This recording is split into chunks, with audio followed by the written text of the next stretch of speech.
Olá pessoal, na aula de hoje vamos falar sobre equação mestra quântica, certo?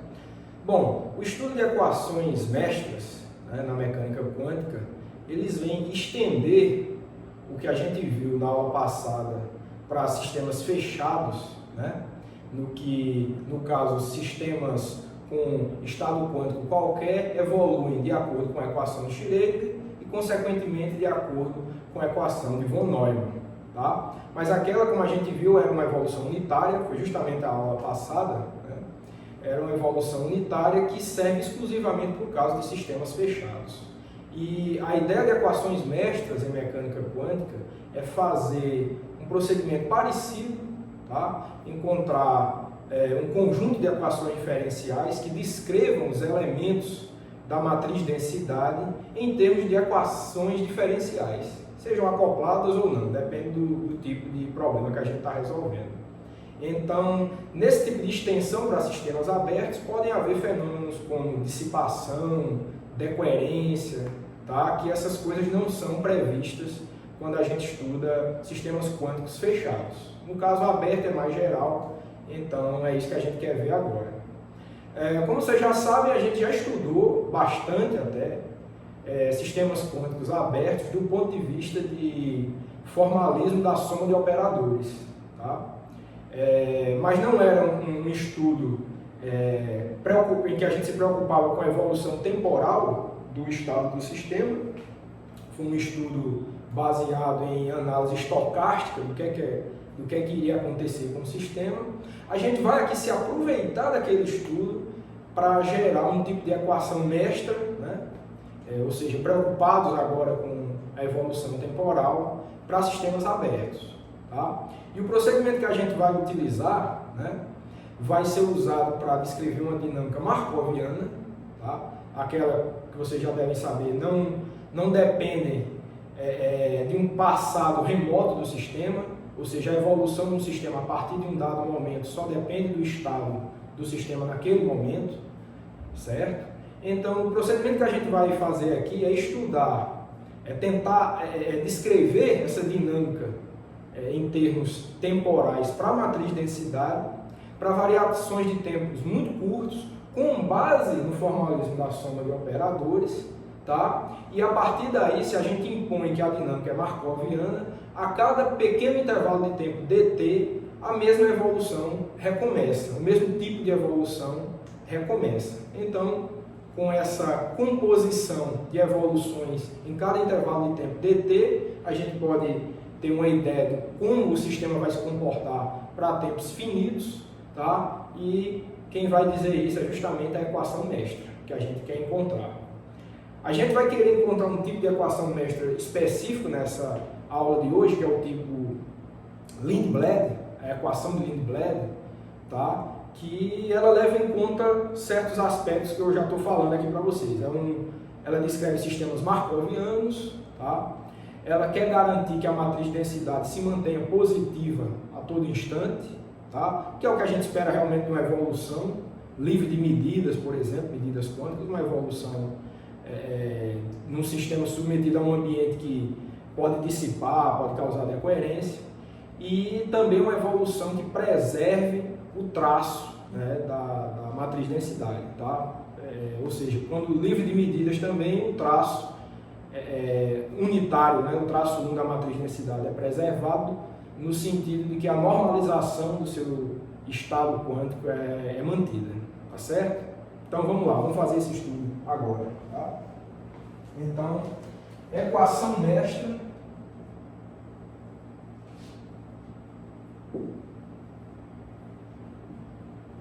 quântica, certo?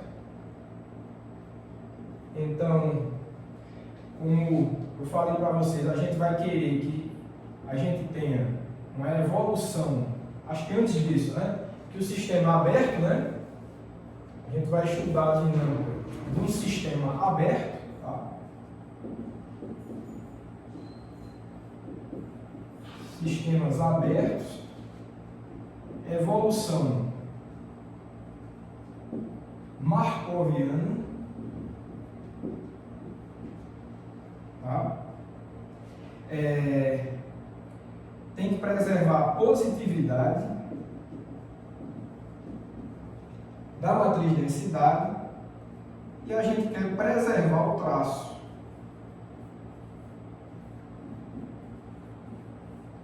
Tá bom?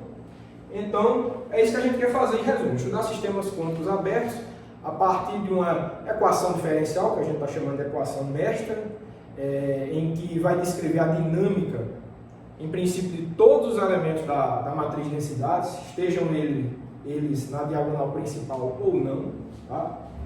Com base nessas premissas aqui. Vai ter uma evolução markoviana, vamos preservar a positividade do operador densidade e a gente quer preservar o traço dele.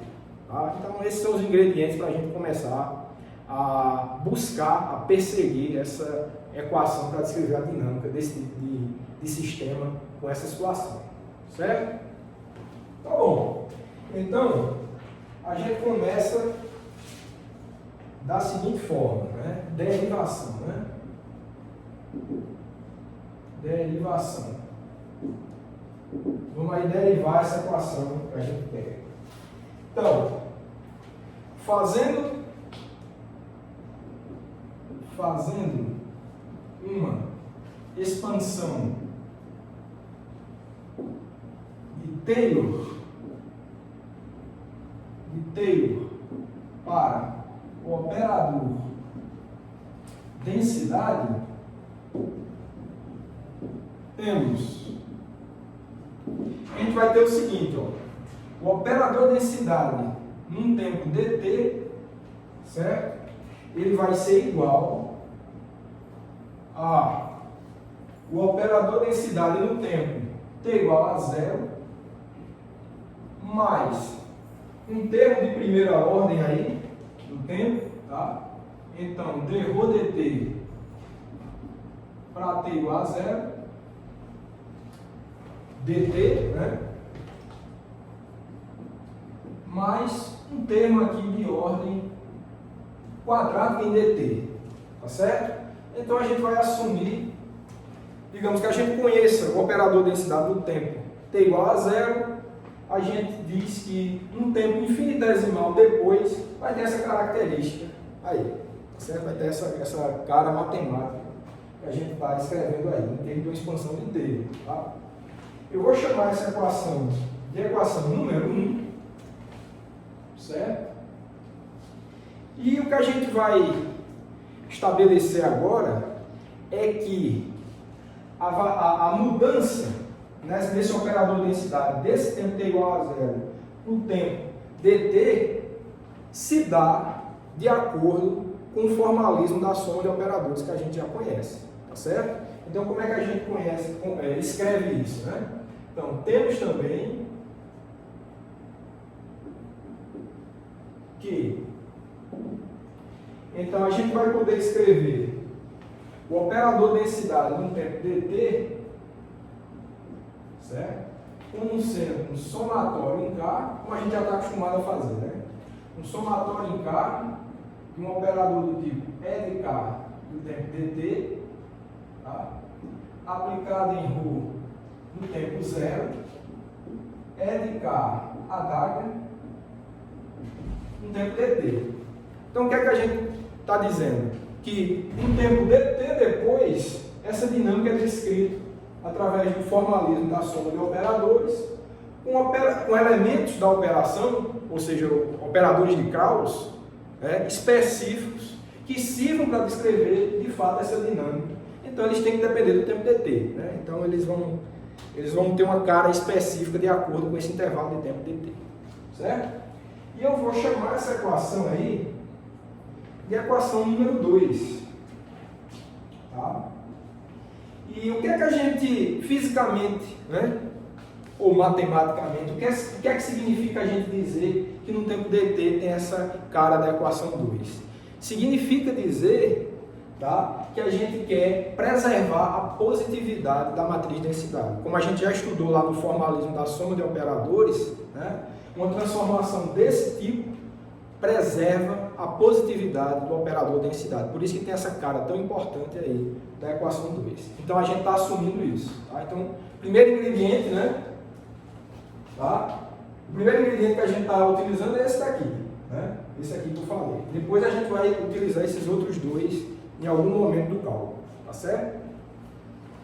Tá bom. Então, o que a gente quer fazer agora é tentar fazer com que essas duas informações casem, com que elas convirjam. O que é que eu preciso fazer, tá? Por exemplo, com esses operadores E de K, que características eles devem ter para a gente fazer com que essas equações 1 e 2 coincidam, pelo menos até a ordem dt. Tá? A ordem dt quadrada, a gente não vai estar preocupado com ela, não vamos estar preocupados com ela, porque, como eu disse, é um intervalo de tempo muito curto, depois a gente vai começar a negligenciar essas ordens superiores de intervalo de tempo, tá certo? Então, o que é que a gente precisa fazer para esses operadores E de K,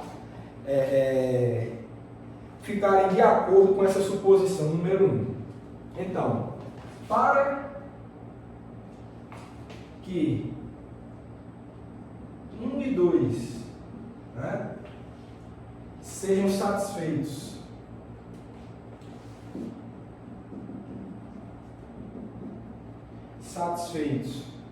até ordem dt, a gente pode supor, por exemplo, um operador, é uma soma, né? Tem os operadores E0, se K variável 0, 0, 1, quantos forem necessários, quantos conjuntos de operadores, de elementos da operação forem necessários para a gente escrever isso. Então, uma boa assunção, um bom chute para esse operador é ele ter a seguinte cara, né? É ele ser do tipo E0 igual a matriz identidade mais um operador que eu vou chamar de L0 dt. Certo? Equação número 3. Tá? Vamos ver por que essa cara é boa. Né? Por que ter esse formato é interessante para a gente. Né? Bom, ele é interessante pelo seguinte. Porque, a gente vai querer que, após a evolução, porque o sistema começa em ρ zero. Então, se a gente quer que em ρ dt a gente permaneça com um termo do tipo ρ de zero, a gente precisa da identidade. Porque se você vier com identidade de um lado e do outro, você vai permanecer com ρ zero. Então, para você fazer a manutenção de um termo do tipo ρ zero, então você tem que ter pelo menos um desses operadores ali, desses elementos da operação, contendo uma soma em que um dos termos é a identidade. Tá? Então, você precisa disso para você recuperar esse termo quando o operador densidade evoluiu para um tempo dt. Certo? Então, eu acho que está claro isso daí, essa cara. Né? E vamos ver o que a gente faz com esse resto. Né? Esse resto aqui é para manter realmente um termo de ordem dt. Tá? Porque se você vem, por exemplo, com um E0 pela direita, né?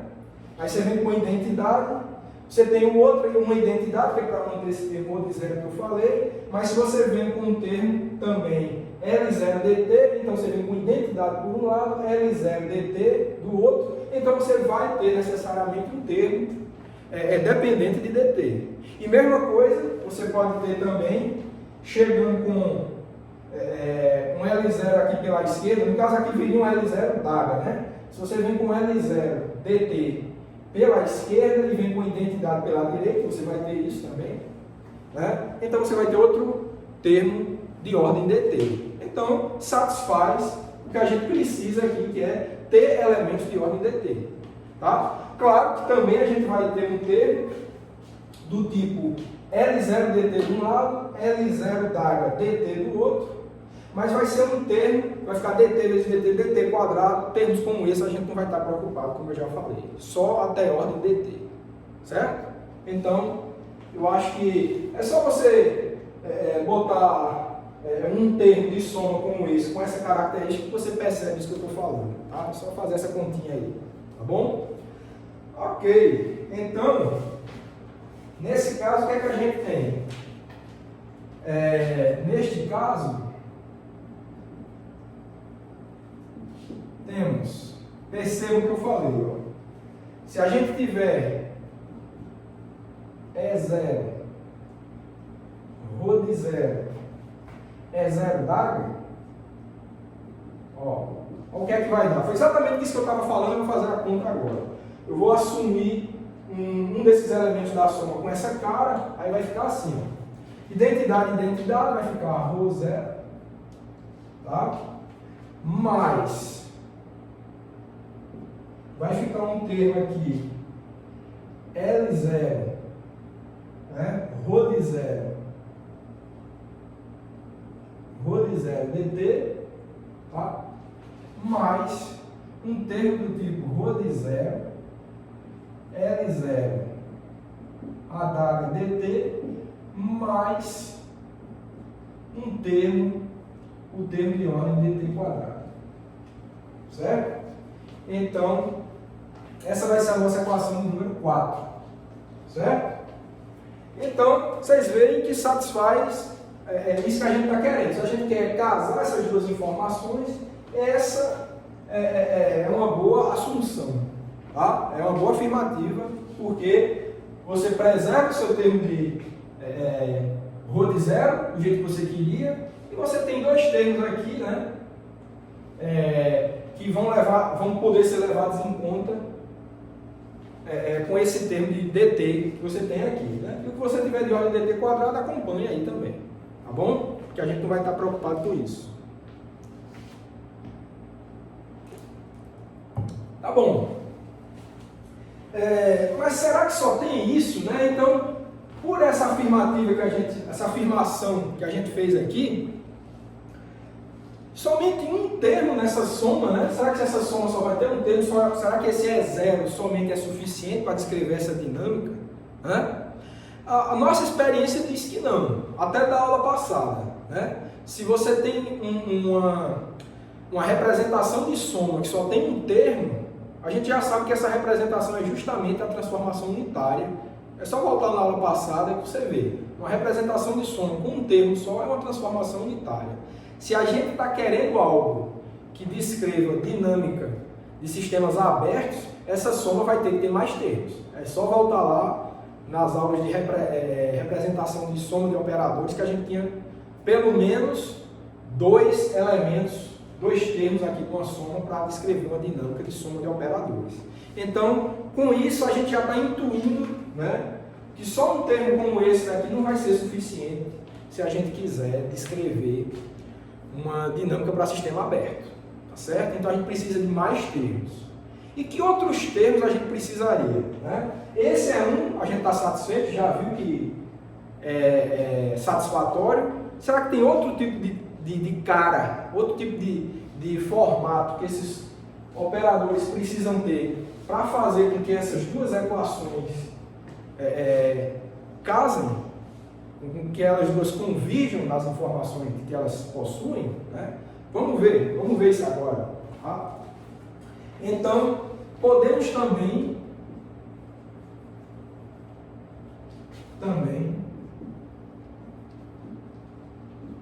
estabelecer operadores do tipo E de K, tá? O E de 0 a gente já tem, né? Então E de K igual a um L de K raiz de dt. Raiz de dt somente, tá? Eu vou chamar isso de equação número 5. Será que dá certo esse tipo de termo? É só ver que dá, né? A gente vai analisar, vou escrever essas equações, mas a gente vê que dá. O termo que satisfaz isso daqui, a gente já está tranquilo por causa dessa identidade. Agora, esses termos, com esses operadores aqui, ó, se você bota ele de um lado e do outro, você vai ter termos do tipo L, Rho, L d'água, raiz de dt vezes raiz de dt, que é o próprio dt. Então você vai arranjar, né, vai conseguir novas contribuições para esse termo linear aí em dt, que é com ele que a gente está preocupado, tá certo? E quer descrever dinâmica de sistema aberto, tá? Então essa afirmação aqui, ela é boa também, tão boa quanto essa daqui. Essa daqui era para satisfazer o primeiro termo, tá? Mas a gente consegue outras contribuições possíveis para cá se a gente afirma que existem elementos de operação ali na equação 2 com essa cara. Tá? Ok. Então, dessa forma, né, o que é que a gente obtém? Vamos fazer a mesma coisa que a gente fez para o E0, né?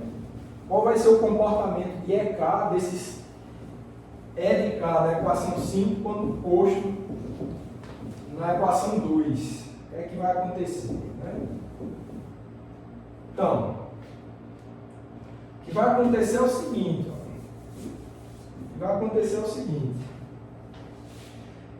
Tal que, né? Tal que. A gente vai ter o seguinte. E de K, Rho de 0, EK, a d'água, né? Vai ficar com o seguinte formato. Vai ficar com o seguinte cara. Vai ficar igual a L de K, Rho de 0, L de K, a d'água dt. Então vocês veem que são também uma contribuição para os termos lineares que a gente apagou aqui da equação 1. Então eles vão dar termos lineares em dt, que a gente, se existirem essas contribuições, a gente quer também levar em conta, claro. Tá? Por isso que a gente está estabelecendo essa equação de número 5 aqui. Tá? Essa daqui eu vou chamar de equação número 6. Tá.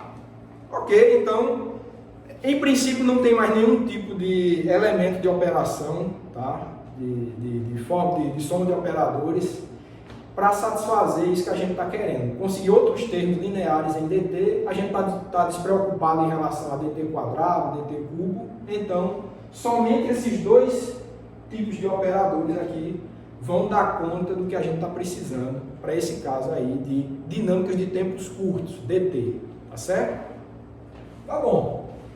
Então, dado isso, o que a gente vai querer fazer agora é colocar aquele outro ingrediente, aquele ingrediente que eu falei no início da aula passada, que é preservar o traço. Como é que a gente vai, fazendo isso aqui, né, a gente está fazendo a manutenção da positividade da matriz de densidade, mas a gente quer também preservar o traço dela. Só se vocês voltam lá na condição de normalização para os operadores que compõem o formalismo da soma de operadores, né, tem uma condição de normalização lá que é justamente para preservar o traço, e é isso que a gente vai utilizar agora, tá, para investigar melhor, né, a atuação desses operadores de K. Tá? Então, vamos ver o que é que a gente faz agora. Então, da condição de normalização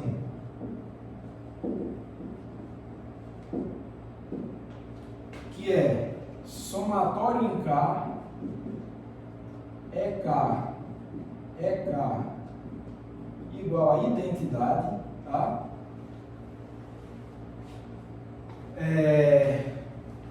De novo, essa equação aqui é que vocês encontram lá na aula do formalismo da soma de operadores, tá? Ela é necessária. Se você satisfaz isso daqui, então equações dinâmicas desse tipo aqui preservam o traço do operador densidade. E isso é uma coisa que a gente quer nesse caso, tá certo? Que é uma evolução do sistema aberto na ausência de medidas, então A gente quer preservar o traço do operador de densidade. Tá, então da condição de normalização, né? De novo, até a ordem dt,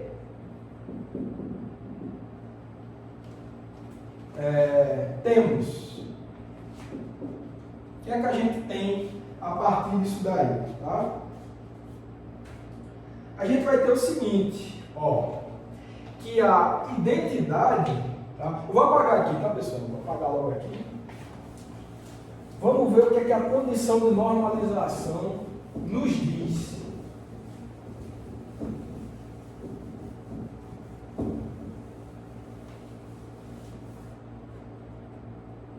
Então a gente vai ter o seguinte, ó, que essa identidade aqui, ó, I, né, o operador identidade,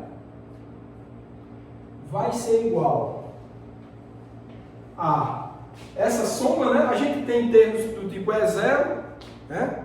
Vai ter um termo do tipo E0 d'H é 0, mais E1 d'H, mais então todos os outros para cá diferente de 0, né? Todos os outros termos para cá diferente de 0. Então a gente vai ter E0 d'H, E0A d'H é 0, certo? Mais os outros termos,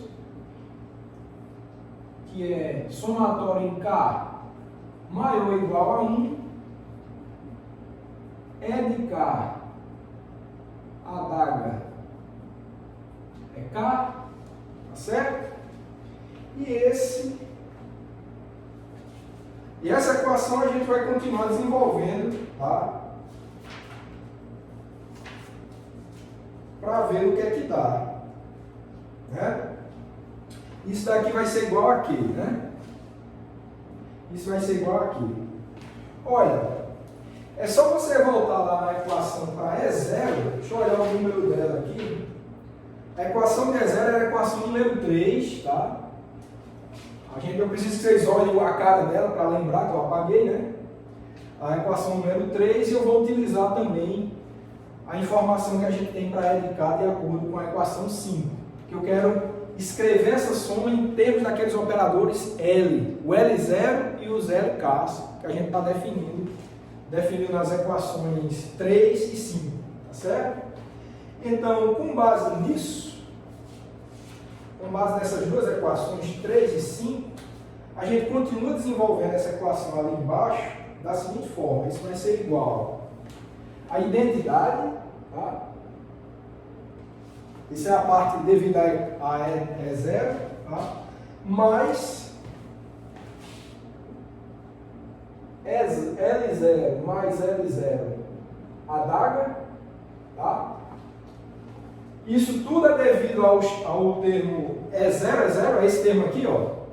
Quando você pega a equação 3 e pega essa multiplicação lá, faz essa multiplicaçãozinha, você vai ter uma identidade, vai ter um termo L0 mais L0 d'H, tá? Teria um termo, isso tudo, eu não escrevi o dt não, vezes dt, esses dois aqui, tá? Teria um termo L0 vezes L0 d'H dt quadrado, que a gente não está considerando, tá? Vou colocar ali ordem dt quadrado, mas eu não quero especificá-los, que eu não vou precisar deles. E tem também as contribuições desses caras aqui, ó, de acordo com a equação 5, que vai ser uma coisa do tipo mais somatório em K maior ou igual a 1, LK d'H LK, fechou parênteses dt, mais termos de ordem dt quadrado, certo? Então as contribuições lineares já obtivemos, e essa é a nossa equação 7. Tá? Vou chamar essa de equação 7. Então fica com essa cara, viu? Fica com essa cara. Estou desenvolvendo a equação, tá? Eu quero satisfazer a condição de normalização. Vamos ver o que a gente faz agora para satisfazer essa condição de normalização. Bom, se a gente quer satisfazer essa condição de normalização, eu vou logo adiantar para vocês, ó. Identidade, se eu quero satisfazer até a ordem dt, pelo menos, que é isso que eu estou preocupado, Então eu vou ter que ter identidade igual a identidade. Então esse parênteses aqui, ó, vai ter que ser igual a 0. Então, essa que é a informação que a gente está tirando desse gradiente da condição de normalização. Se a gente quer satisfazer a condição de normalização até a ordem dt, então esse parênteses aqui tem que ser 0 para anular esse termo em dt. Aqui vai ficar identidade igual a identidade. Vai ter possivelmente termo de ordem dt quadrado, mas a gente não está preocupado com isso. Tá? É tempo curto, então isso daí é desprezível. Tá? Ok. Mas antes da gente igualar aquela equação número 7 ali, aquele termo em parênteses lá, igual a 0, eu quero fazer a seguinte coisa. Supondo, né? Fazendo a decomposição. Fazendo a decomposição L0 igual a mais IH com A sendo hermitiano e H sendo hermitiano, o que é isso? Olha pessoal, isso aí é o seguinte, qualquer operador, isso é um teorema, qualquer operador, e simples de provar, qualquer operador ele pode ser decomposto como uma soma de um operador hermitiano e um operador anti-hermitiano. Tá? Um operador hermitiano, vocês sabem o que é, ele é igual ao adjunto dele, e um anti-hermitiano é um operador que é igual a menos o adjunto dele. Tá? Isso é uma soma dessas duas coisas, desses dois tipos de operadores, você consegue descrever qualquer operador. Tá? Então eu estou fazendo isso com L0. Esse operador L0, eu estou dizendo que é a soma de um operador hermitiano com um operador anti-hermitiano. Desculpa, menos aqui, tá? Aqui é menos para ser anti-hermitiano, na verdade, tá? Então, um operador menos IH, sendo H hermitiano, ele é anti-hermitiano. Isso você prova, isso, tá? Então não vou entrar em muito detalhe para a gente não fugir do foco principal. Mas, em resumo, quando eu faço uma decomposição de um operador com uma soma de um operador hermitiano e um outro hermitiano, isso pode ser escrito como uma soma de um operador hermitiano menos a unidade imaginária vezes outro operador hermitiano, tá certo? Então, eu quero utilizar esse fato aqui para me ajudar a desenvolver a condição de normalização ali na equação número 7, tá certo? Então, é só isso que eu estou fazendo aqui, essa decomposição para esse operador L0 que a gente em princípio não sabe quem é, mas pode fazer isso certamente. Tá? Então, fazendo essa decomposição,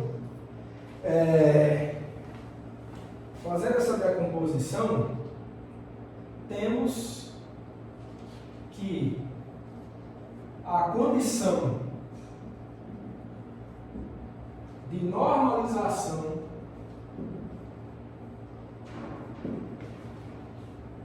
na equação 7,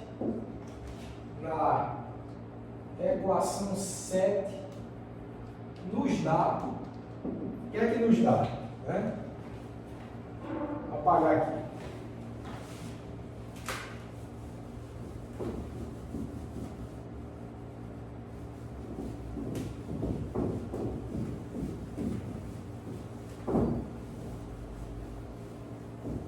O que é que nos dá? Então, de novo, eu quero zerar esse parênteses aqui para satisfazer a condição de normalização e eu quero utilizar essa decomposição aqui do operador L0 em termos dessa decomposição em termos de operadores, desses operadores hermitianos, os dois são hermitianos A e H com essa estrutura, tá certo? Então é isso que a gente vai fazer agora, tá? Então o que é que a gente tem? Vamos zerar o parêntese lá, L0 mais L0 d'H mais somatório em K maior ou igual a 1,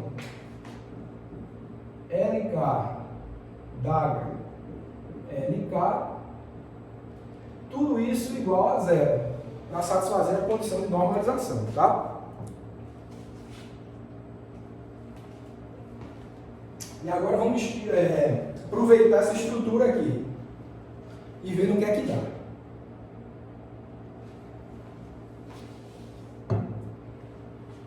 Bom, olha, se eu tomo L0 como tendo essa estrutura, o L0 Dagger vai ser A mais IH.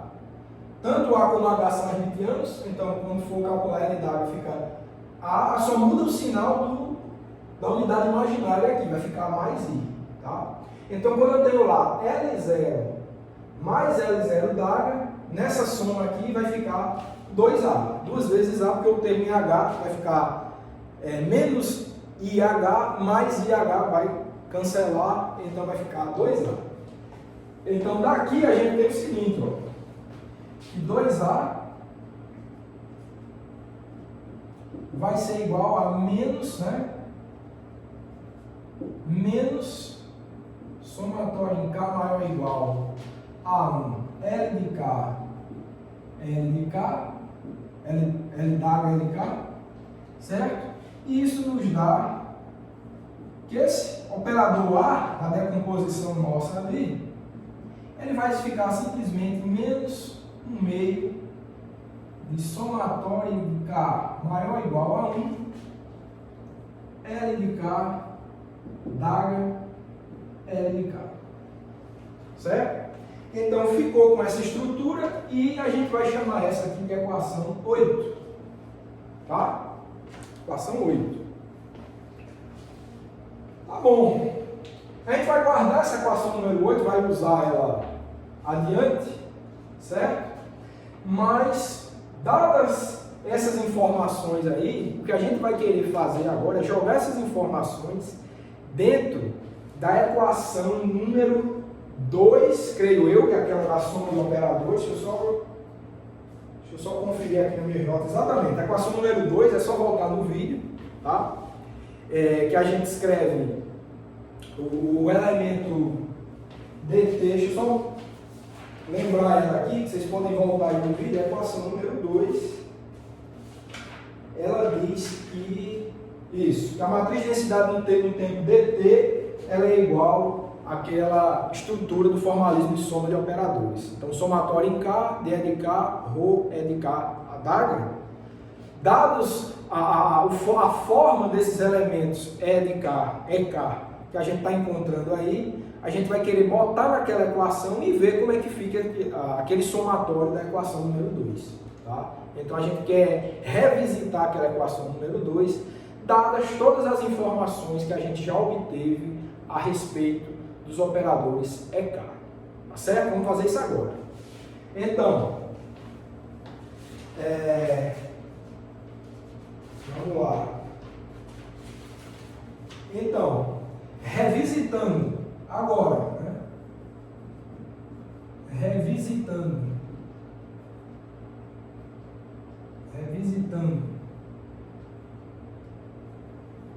a equação 2, temos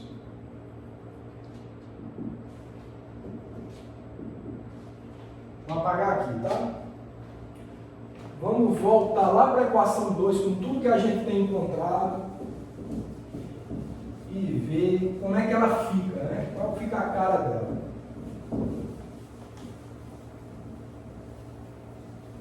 Como é que a gente reescreve o operador evoluído Rho de DT, que é essa a preocupação da equação 2, né?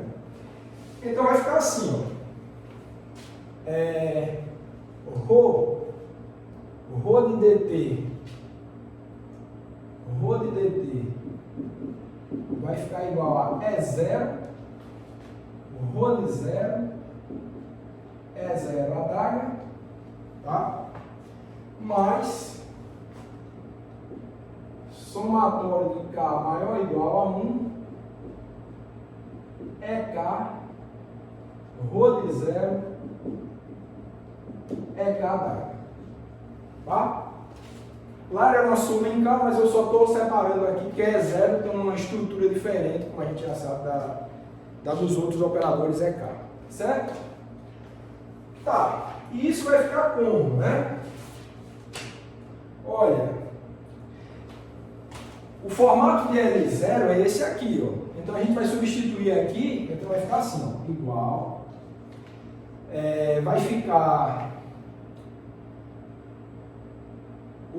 só lembrando, né, que esse é o L0, né? Mas o E0, só vou lembrar ele aqui, tá, pessoal? O E0, ele tem essa cara aqui, né, ó, identidade. Eu acho que essa é a equação 3, se não me engano. Deixa eu ver. Só para lembrar, a equação 3, exatamente, que vocês têm aí. L0dt. Tá? Então eu vou substituir essa forma aqui com L0 dado por isso, por essa decomposição que a gente afirmou, substituir aqui para achar o primeiro termo, tá certo?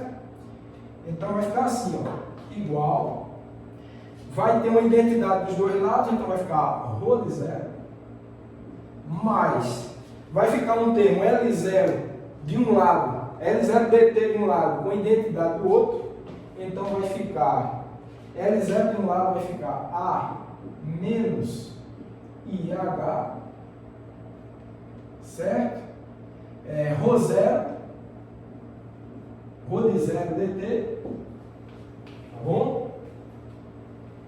E mais, agora o termo identidade, identidade que por um lado L0 d'H do outro. Então vai ficar assim, ó, identidade de um lado vai ficar ρ0, aplicado em ρ0, vezes A mais IH, que é o L0 d'H, certo? ρ0 dt, tá bom? Então isso daqui é só esse primeiro termo aqui, tá? Dadas as informações que a gente já adquiriu, mais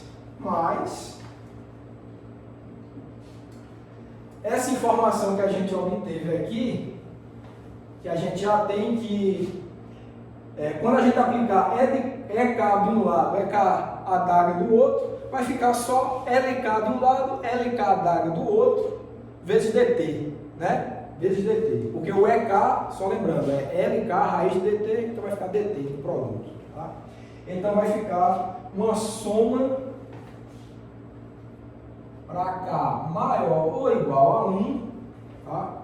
De LK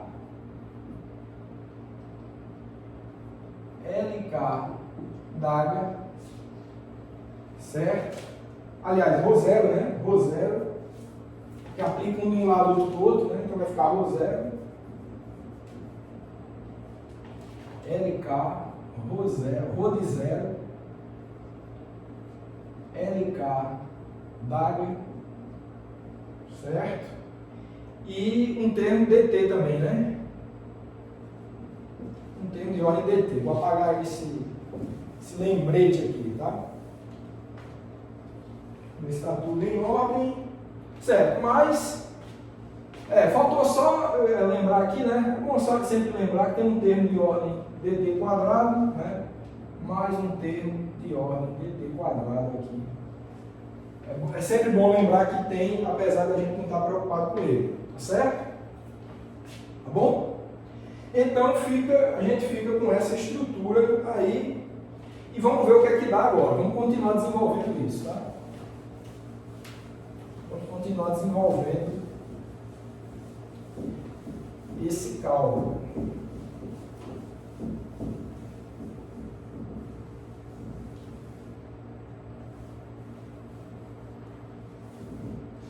Pronto. Então isso vai ficar como?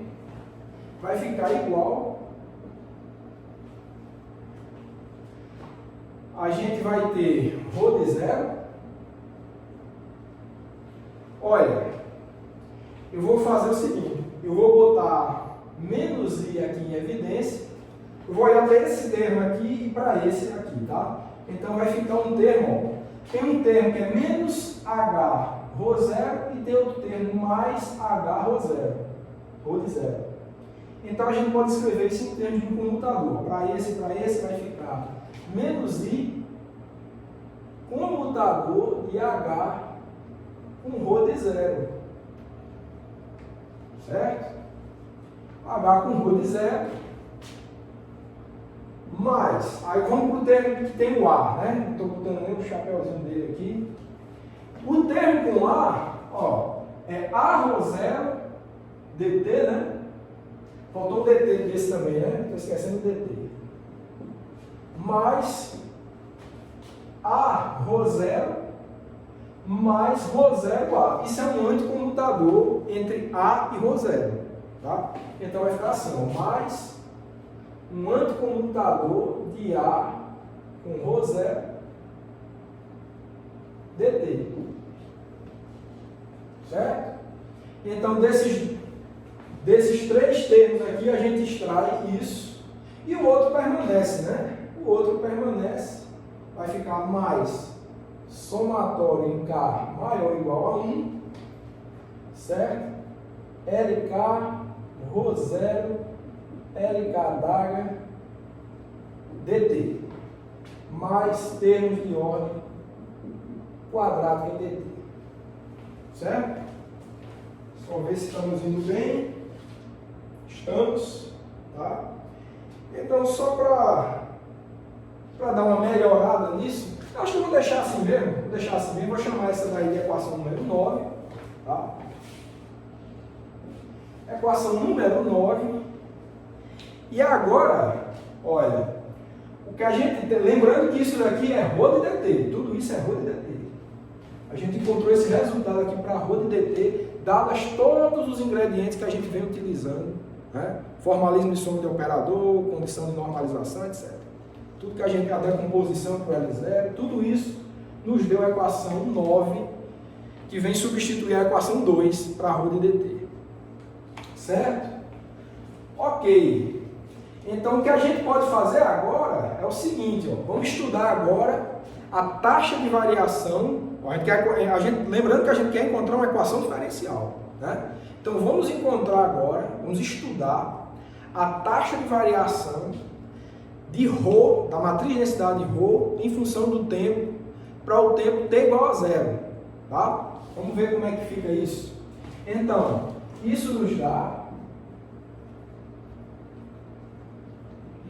o seguinte, ó, dρ dt, certo? Para t igual a zero, isso é igual ao limite, né? dt tendendo para zero, ρ de dt, é a definição do limite, né? Menos ρ de zero dividido, né, por dt. Nesse limite, esse quociente vira essa derivada, tá?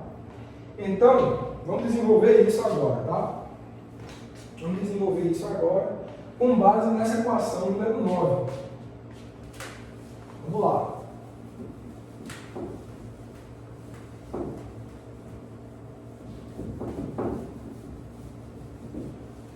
Vamos ver o que é que a gente encontra para essa derivada.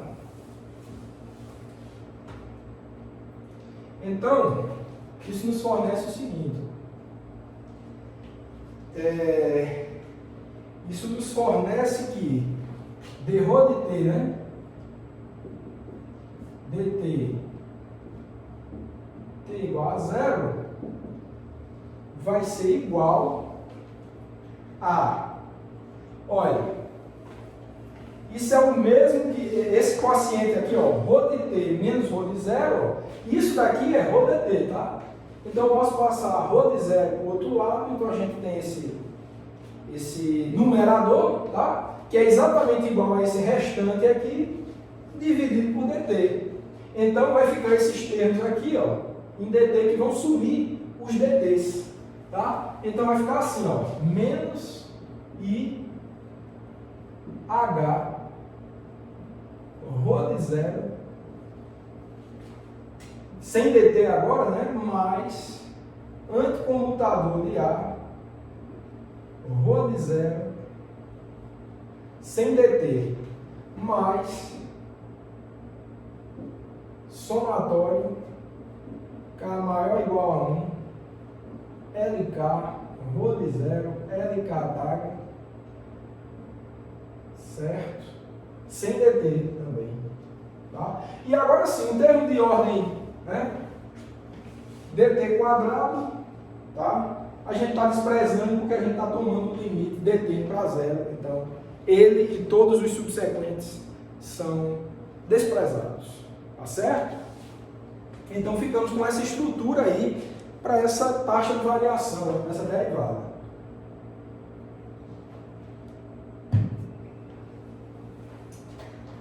Tá bom.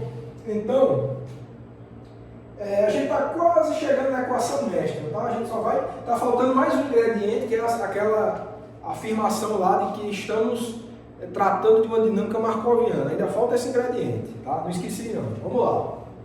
Mas estamos chegando na equação mestra. Eu vou dar o número 10 para essa equação, tá? Eu vou dar o número 10. Mas eu acho que a gente pode ainda dar uma ajeitada, né, nesse A, expressar esse A em termos de LK, né, que a gente encontrou uma expressão para ele. Eu vou procurar o número dessa expressão. Tá? A equação número 8, se vocês voltarem no vídeo, a equação número 8, tá? Ela nos dá a cara, né, do operador A em termos dos operadores LK. Então, para a gente não permanecer com esse A, com esse operador A, então vamos redefini-lo em termos dos operadores LK, tá certo? Então, a partir do resultado, né? A partir do resultado da equação 8, temos, o que é que a gente tem? Vai ficar dρ de t dt tá até igual a zero, tá? Que vai ficar igual, repete esse termo aqui, esse tá ok, h ρ de zero, comutador. Aí vamos ficar com um termo do tipo, esse A ele é menos um meio, tá? Vou só lembrar aqui para vocês, a equação 8, vocês podem voltar no vídeo, ele é menos um meio de somatório de K maior ou igual a 1, L de K d'H, L de K, LK, tá certo? Então a gente pode reescrever tudo em termos de uma soma só, vai ficar assim, ó, somatório de K maior ou igual a 1, tá certo? De um termo do tipo, esse daqui eu vou botar primeiro, vai ficar LK, ρ0 LK d'H, certo? Menos o termo do comutador de A, que vai ficar menos um meio, vou botar para fora, um meio, comutador de LK d'H LK. Comutador com ρ0, ρ de zero, certo? Então ficou esse termo aqui, ó, e essa soma vale para todo mundo aqui, tá? Então ficou assim. Então a única diferença daqui para cá, pessoal, é só que eu substituí o resultado da equação número 8 mesmo, viu? A igual a menos um meio de somatório em K maior ou igual a 1 de L de K d'H LK, certo? Então só isso. Então o que a gente tem ali é quase a equação mestra que a gente está procurando, tá vendo? Depois eu vou comentar melhor sobre isso, mas você já vê que esse termo aqui já tem a cara lá daquela equação de von Neumann, da aula passada, de uma evolução unitária. Mas eu não quero falar sobre isso agora não, depois a gente fala, tá? E o que a gente está ganhando com esse cálculo longo que a gente está fazendo é justamente o termo que vai dar uma contribuição não unitária, dissipativa, causando decoerência para a nossa dinâmica do sistema quântico, tá? Certo, então essa vai ficar sendo, eu vou botar aqui pequenininho, tá? A equação de número 10, tá? A equação de número 10. Vamos continuar.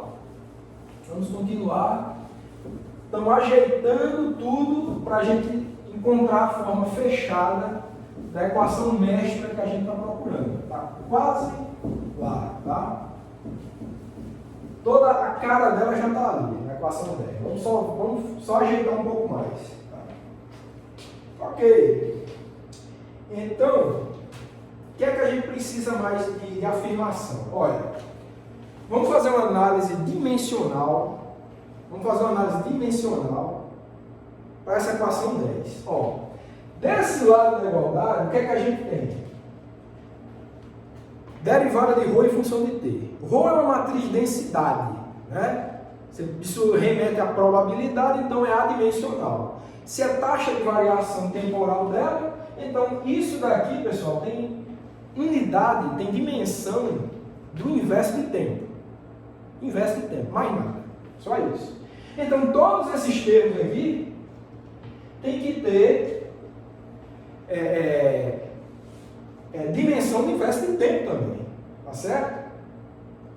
Por exemplo, mas do jeito que eles estão aqui, ó, se a gente quiser deixar esses operadores L de K, do jeito que eles estão ali, eles têm, como tem o produto deles, e o termo inteiro tem dimensão de inverso de tempo, cada LK daquele tem dimensão de inverso da raiz de tempo, ou seja, tempo elevado a menos o meio, cada LK daquele. Se a gente quer deixar esses operadores adimensionais, a gente vai estabelecer, vai multiplicar ali uma constante, para cada termo daquele, uma constante real, positiva, tá? Com unidade de inverso de tempo. Tá? Para que isso ocorra, o que é que a gente vai fazer? A gente vai levar cada operador L de K desse num operador que é dado por um fator positivo, que é esse que eu estou dizendo que a gente vai multiplicar, vezes um operador adimensional. Que é que acho que é melhor escrever para a gente ver essa situação, tá?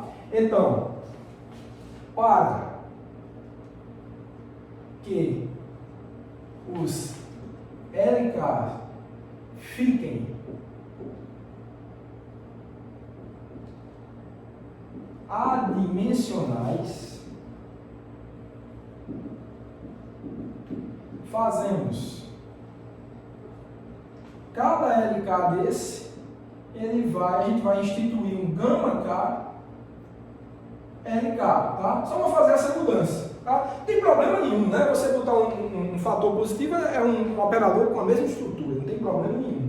Então, quando a gente faz essa mudança aqui, a gente joga a dimensão, tá, de inverso de tempo todinho para esses coeficientes gama, tá? Mas como a gente tem produto aqui, a dimensão desse cara aqui, como é produto, a dimensão desse cara é de 1 sobre raiz de tempo. A dimensão desse fator gama aí, tá certo? Então, para que a gente deixe, por conveniência, operadores, né, que nem operador de Pauli, adimensional, para a gente manter uma estrutura similar, a gente faz esse truque aí, essa jogada matemática, institui um coeficiente multiplicativo para esse operador e a gente diz que esse coeficiente ele tem dimensão de inverso de raiz de tempo. Quando jogado aqui, ó, como a gente tem produto desses caras, ó, produto aqui também, então esses coeficientes vão, no fim das contas, vão contribuir com cada termo daquele com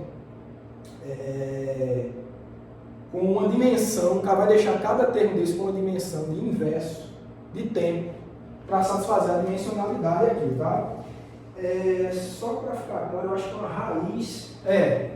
Eu vou botar a raiz para a gente não ficar com nenhum coeficiente quadrado, tá? Eu vou querer fazer essa mudança aqui.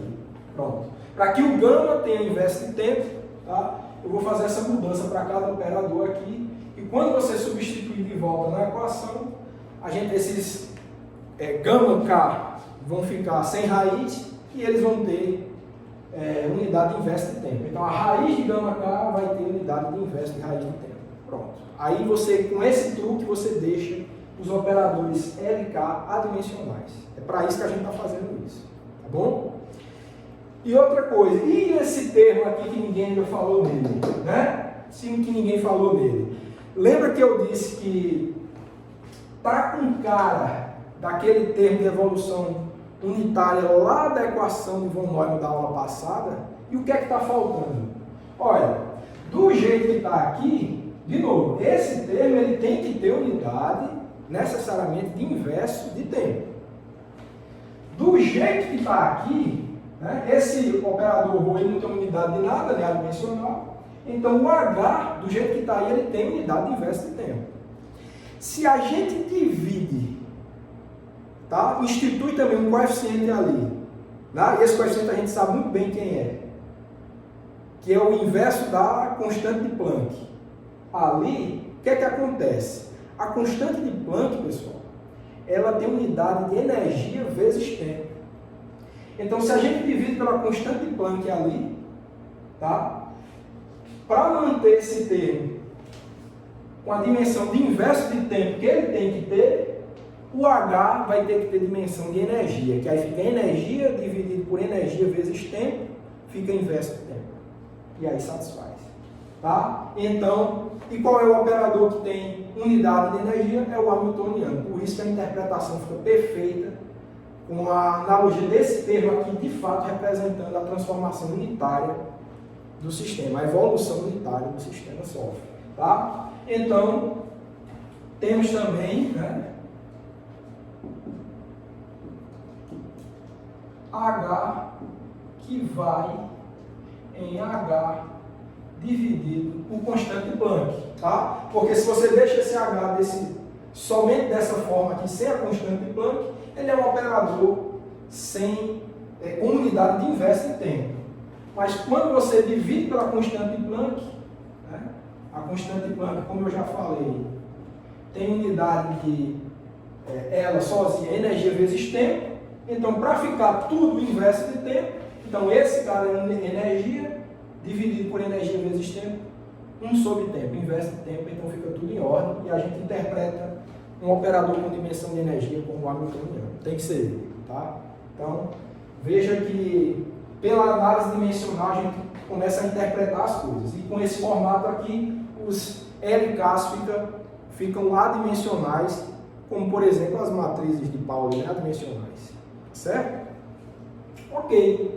Então, feitas essas modificações, feita essa análise dimensional, o que é que a gente obtém? Né? O que é que a gente obtém?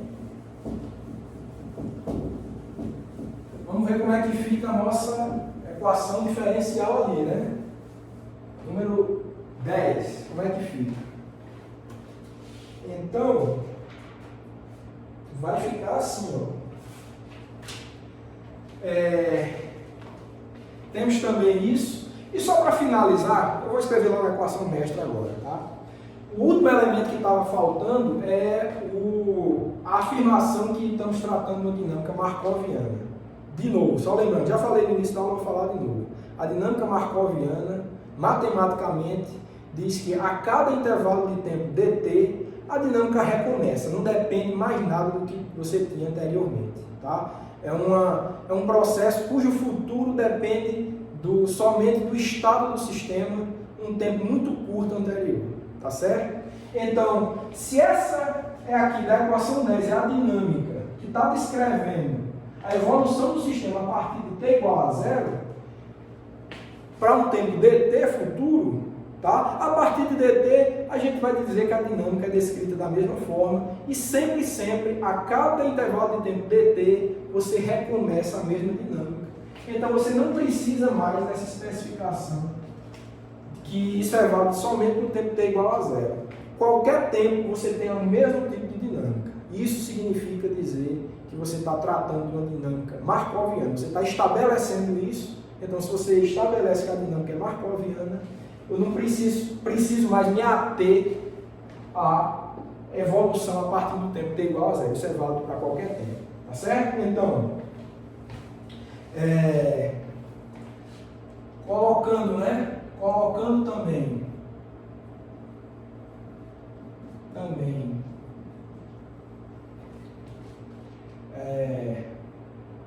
o fato de ser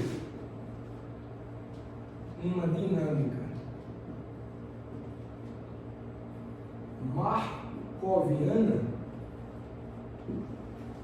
temos que 10 fica. Temos que 10 fica. Então vai ficar assim, ó.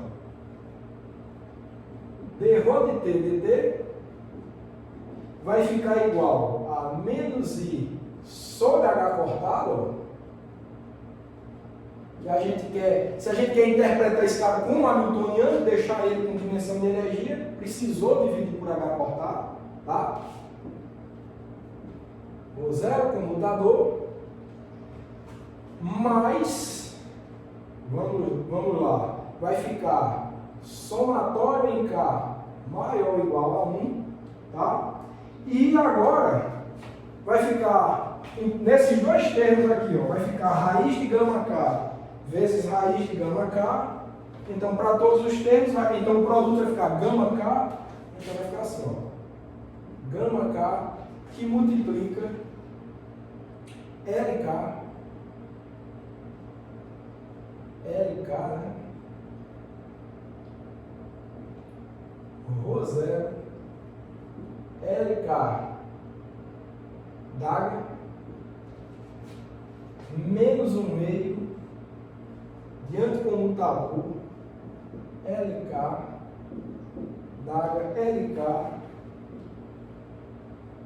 Rho de zero, fechou o anticomutador, fechou o parênteses. Deixa eu ver se está tudo em ordem. Ó, desculpa, era Rho de T, né? Desculpa. A dinâmica markoviana diz isso, né? Para qualquer tempo, você tem o mesmo tipo de dinâmica. Essa dinâmica não está mais restrita a um intervalo de tempo em torno de t igual a zero. Então é isso, né? Então, fizendo essa modificação, não estamos mais descrevendo somente a dinâmica em torno do tempo t igual a zero. O fato de ser markoviano diz que para qualquer tempo, essa equação é válida. Tá? A evolução é da mesma forma que a gente tem descrito, que é válida para tempos curtos. Como esse tempo inicial não depende de nada do passado, então essa dinâmica para tempos curtos é válida sempre. Então você deixa livre essa dependência temporal, tá certo? E só ver a estrutura, se está tudo em ordem, deu ter. Ok, está tudo em ordem. E essa, pessoal, que é a nossa equação, eu vou dizer qual é faltou numerar 11, eu acho. Eu vou dizer que essa aqui é a nossa equação do número 11, tá? Número 11, tá? Que é a equação chamada equação de Lindblad, tá? É um tipo de equação mestra, exclusiva aí para dinâmicas markovianas, que preservem o traço da matriz de densidade, como a gente já viu, que mantém a positividade, dado toda essa estrutura. Então isso que é importante. Então é uma equação mestra, um tipo de equação mestra, válida para dinâmicas markovianas. Foi esse último passo aqui. Aqueles ingredientes que eu falei no início da aula. Dinâmica markoviana, preserva o traço da matriz de densidade e também mantém a positividade da matriz de densidade, que isso aí é fundamental, tá certo? Então, dados esses ingredientes, a gente encontrou aqui uma equação geral aqui, tá? Para dinâmica de sistemas quânticos abertos, dado que esses três ingredientes são utilizados, satisfazem aqueles três ingredientes, tá certo? Ok. Aí, tudo bem, essa parte aqui, ó, isso que é interessante, essa parte aqui é justamente a equação de von Neumann que a gente viu na aula passada. Esse termo é o responsável pela evolução unitária, né? A parte fechada, caso o sistema fosse fechado, você não teria esse outro termo aqui. Então, esse próximo termo aqui, essa operação sobre o operador densidade, é chamado muitas vezes de dissipador. Isso é o dissipador do operador densidade, tá? É através desse termo que você descreve decoerência e dissipação, em geral, tá certo? Então, sim, é equação de Lindblad, porque realmente é um tipo específico de equação mestra com essa característica. Tá certo? Então, fica aí esse resultado importante e a gente pode perguntar quem são, a partir de tudo isso, né? A gente interpreta esse cara como hamiltoniano, como a gente já sabia, e fica só faltando a gente descrever quem são esses LKs. Aí, pessoal, de novo, isso é a equação geral com todas essas características aí. Dadas essas características, vários tipos de dinâmica se comportam de acordo com esses ingredientes que a gente utilizou aqui. Então, esses LKs, eles são operadores, os chamados operadores de Lindblad, por isso L, né, que estão livres aí para você especificar que tipo de dinâmica você quer descrever para cada uma situação específica, um tipo de experimento específico. Então, esses LKs são livres aí para serem um operador específico que descreva determinada situação. Então, dada a situação que você está estudando, você tem que tirar a informação daquele experimento de acordo com as informações que aquele experimento te deu, tá? Você já tem a cara da equação diferencial que vai descrever aquele experimento. Então, tudo que você precisa fazer para descrever aquela situação é procurar que tipo de operador LDK, de operador de Lindblad, você precisa para descrever aquele experimento. Então, é uma equação que vem para facilitar as coisas. Ela diz, ó, a gente tem que ter, essa dinâmica tem que ter essa cara. Agora falta você procurar, com base no teu experimento, na situação que você quer descrever, que tipo de operador é esse LK, tá certo? Então, diferentes situações vão impor LKs diferentes. Então, note que não só a cara deles, mas quantos são, né? Ó, a gente tem um somatório aí, pode ser 3 LKs distintos, pode ser só um, pode ter nenhum é o caso da evolução unitária, né? Então, de acordo com o tipo de situação que você tem, você pode ter um conjunto de LKs, só um,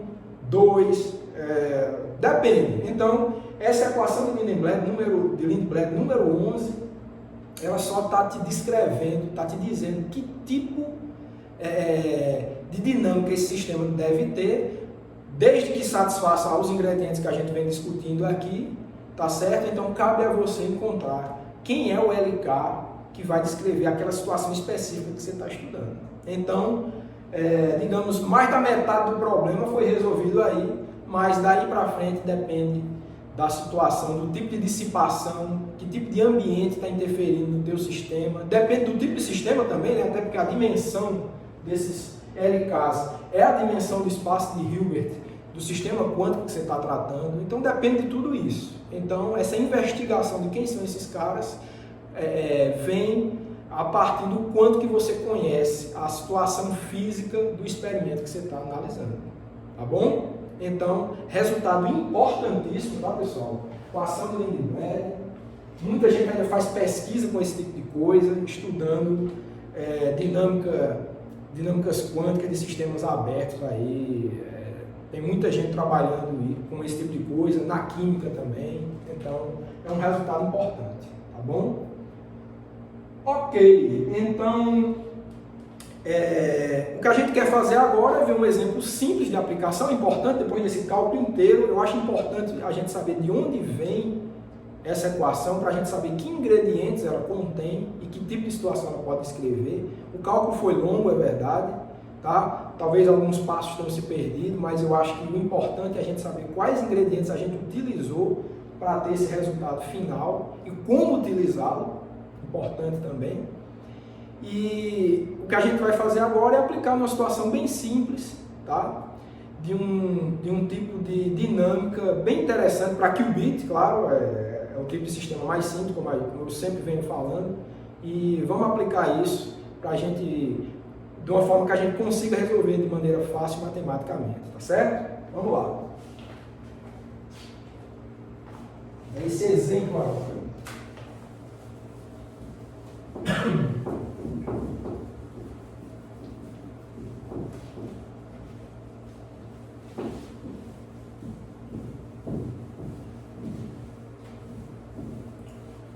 O exemplo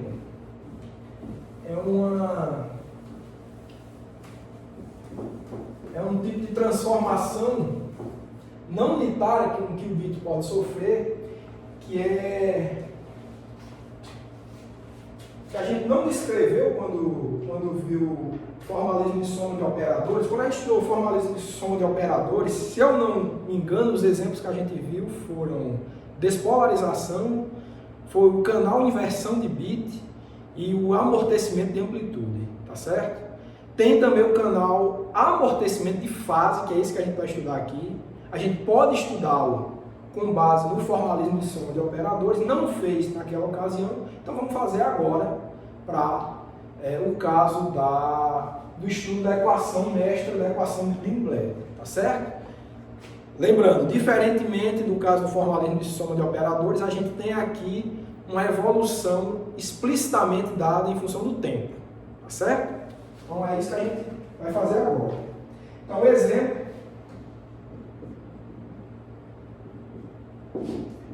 Amortecimento de fase. Tá bom? Então, para descrever esse exemplo, tá? O sistema, como eu disse, é um qubit. E o estado geral dele, a gente já conhece, é Rho, viu na aula passada, várias aulas na verdade, mais V interno, sigma dividido por 2, né? Esse V é o vetor de Pauli, o vetor de Bloch, e o sigma é o vetor de Pauli, tá? Isso daqui é Vx sigma x, mais Vy sigma y, mais Vz sigma z. É só voltar na aula passada, na aula qubit esfera de Bloch, é uma aula importantíssima, que descreve bem esse estado geral para qubits ali, tá? Então, seja ele misto ou puro, pode ser descrito com essa forma. O que varia aí é somente o vetor de Bloch que localiza o estado na esfera de Bloch, certo? Ok, então, dado o sistema dessa forma, tá? A dinâmica, de acordo com a equação ali de Lindblad, vai ser da seguinte forma, dinâmica. Olha, a gente vai ter para essa dinâmica L1.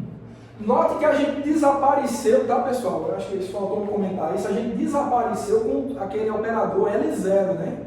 Esse L0 ele virou, uma parte dele virou H e outra parte veio para cá em termos de LK. Então o L0 a gente não tem. Então a gente pode ter L1, L2, L e aí por diante, tá? Somatório em K maior ou igual a 1. Então L0 a gente não tem, certo? Então, para essa dinâmica aqui a gente tem L1 igual a Z, que é a matriz de Pauli, sigma Z, se você quiser, tá? Sigma Z, se quiser. E a gente vai instituir que γ1, que é esse coeficiente que multiplica os termos que contém o operador L1, vai ser uma constante γ, tá? E todos os γs com K maior ou igual a 2, a gente vai dizer que é zero. Tá? E outra coisa que a gente quer também, para simplificar a nossa vida, a gente não vai ter evolução unitária nesse caso, não. Contribuição unitária. A gente vai dizer que o hamiltoniano é zero. Tá certo? Então vai ser só uma dissipação mesmo. Ó. Se o hamiltoniano é zero, esse termo é zero. Essa soma só vai ter um elemento, que é para o termo L1, que tem o operador L1, e todos os outros termos para K maior ou igual a 2 também não vão existir. Então vai ser uma situação idealizada, simples, mas que tem uma informação física interessante, tá certo? É justamente esse o caso da dinâmica de amortecimento de fase, certo? Então vamos lá.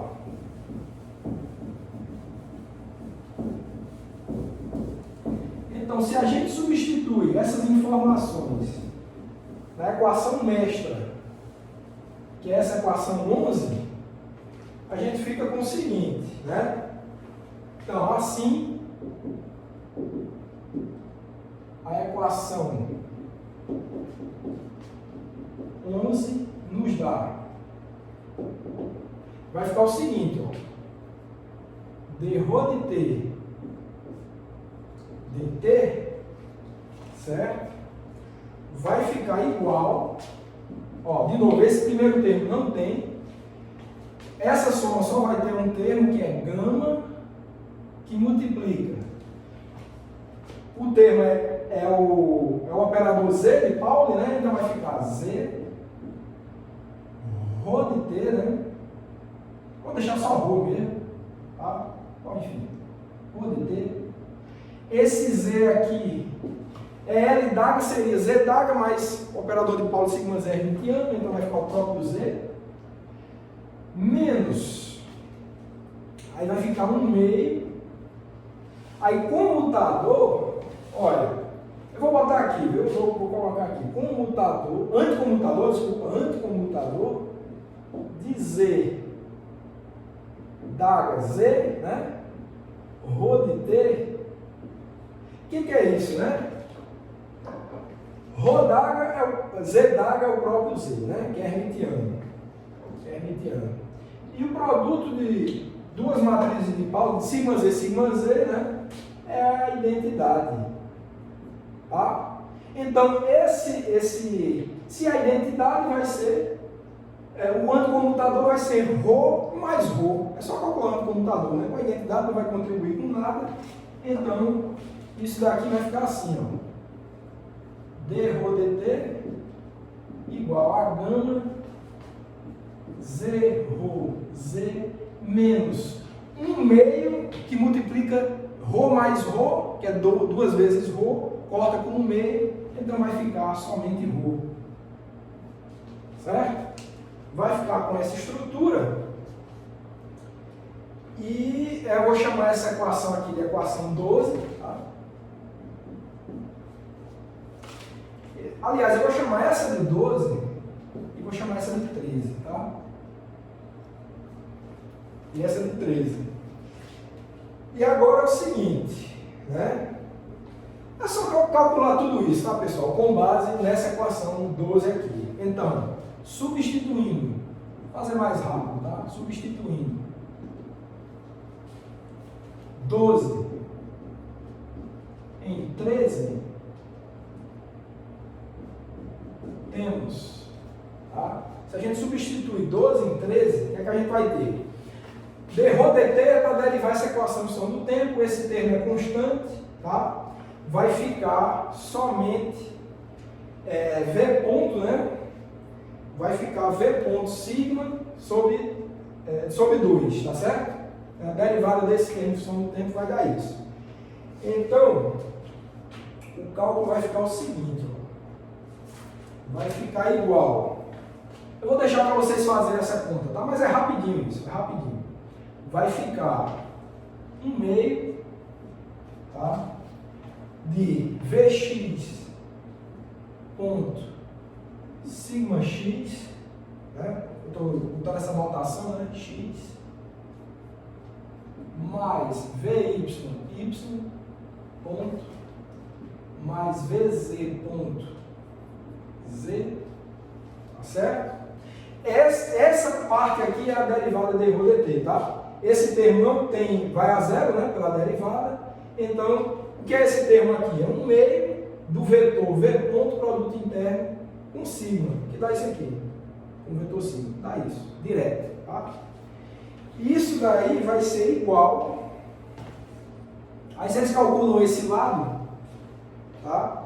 Vocês vão ver que é igual a menos gama, vou botar aqui embaixo, tá?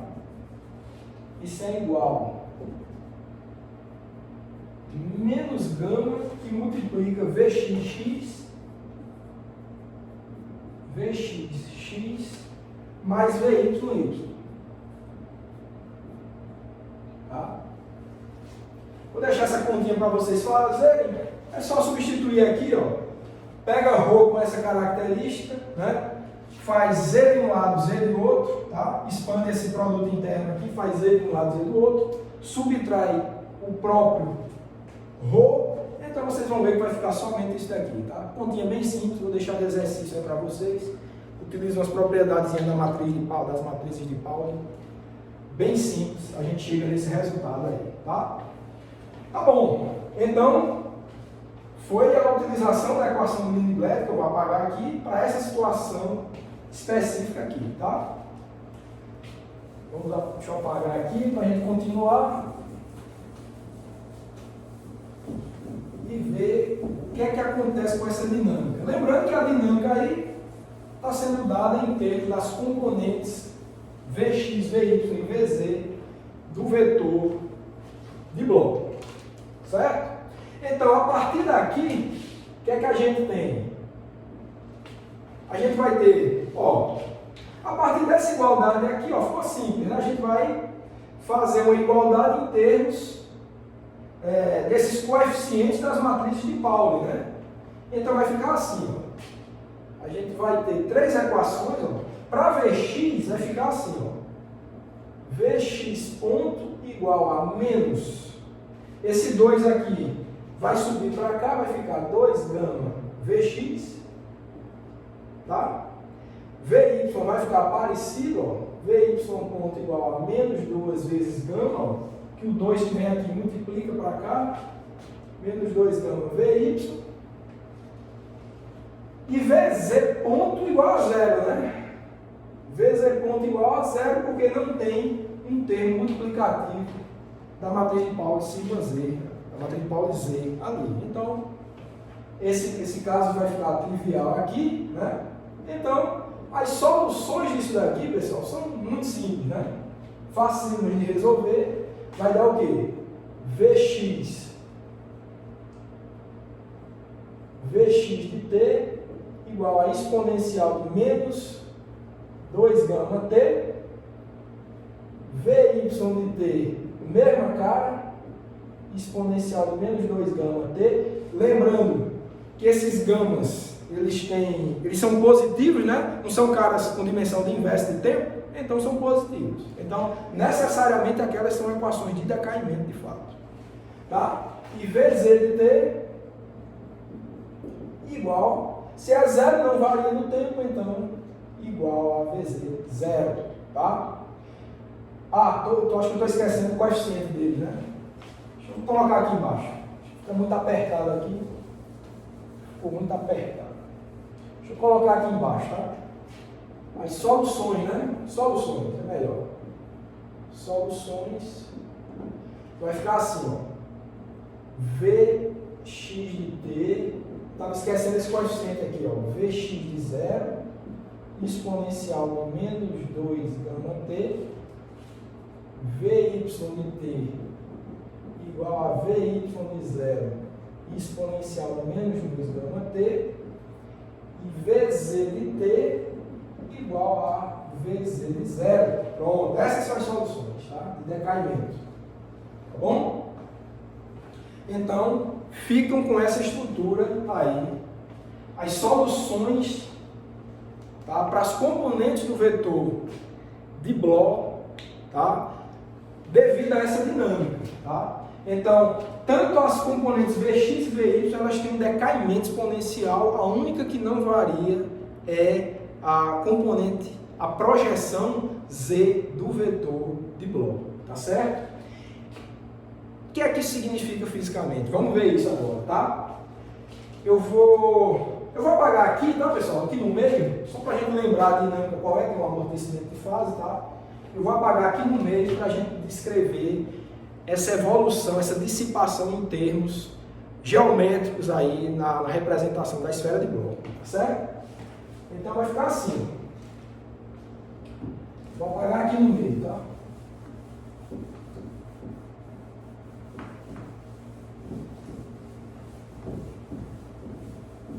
Vou apagar aqui para a gente ver o que é que acontece, né?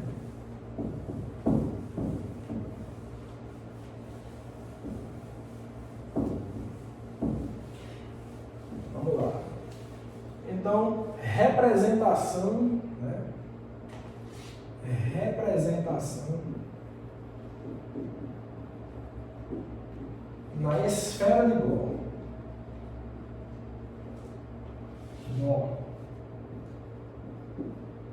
Certo? Então vamos supor, tá? Vamos supor a esfera de Bloch completa aqui, né? Certo? Então a gente tem os eixos x, y, z, né? vou desenhar ele aqui.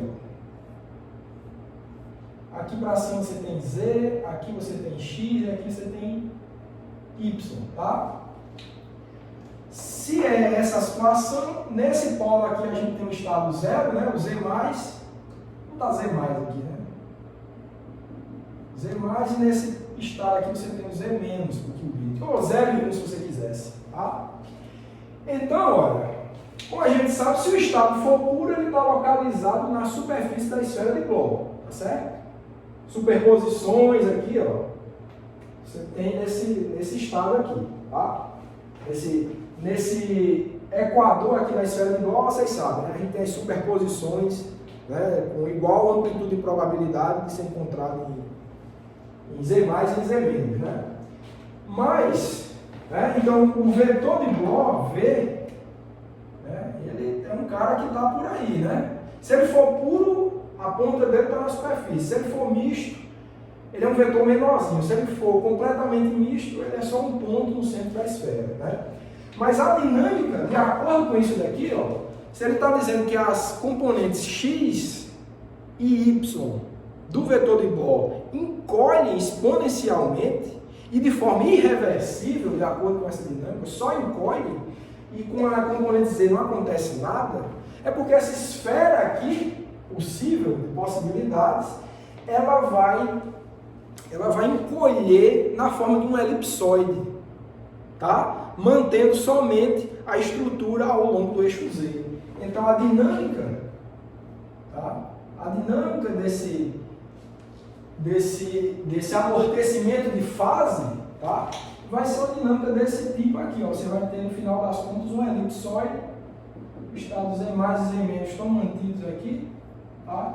Mas se você tiver um estado nessa superfície de Bloch aqui ao longo desse equador, ele vai encolher. O que quer dizer? Se ele era puro por ali, pelo equador, ele vai começar a ficar misto e vai colapsar. Para tempo infinito, ele vai colapsar no centro, ele vai virar um estado completamente misto.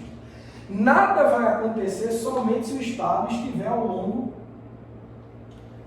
desse eixo Z, tá? Estados ao longo do eixo Z não vão acontecer nada.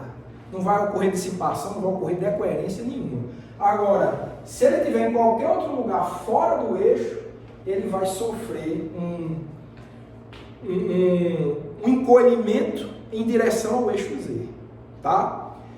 E isso, pessoal, faz todo sentido a gente dizer que esse tipo de evolução é uma evolução do tipo amortecimento de fase, né? Por quê? Se esse estado tiver, esse qubit tiver uma fase relativa entre Z+ e Z-, que é o caso dele não se encontrar ao longo desse eixo Z, ele vai amortecer, né? Ele vai encolher em direção ao Z, ao eixo Z, tá? Então, qualquer fase relativa ela vai morrendo com o tempo até desaparecer quando o estado de fato chega no eixo Z, tá certo? Nada vai acontecer, nenhum tipo de decoerência e dissipação ocorre para os estados ao longo do eixo Z. Todos os outros estados sofrem a ação desse ambiente, sofrem dissipação, sofrem decoerência. Então, decoerência é exatamente isso, é a perda dessa relação de fase, tá? Quando você representa esse estado na base Z+, Z-, tá certo?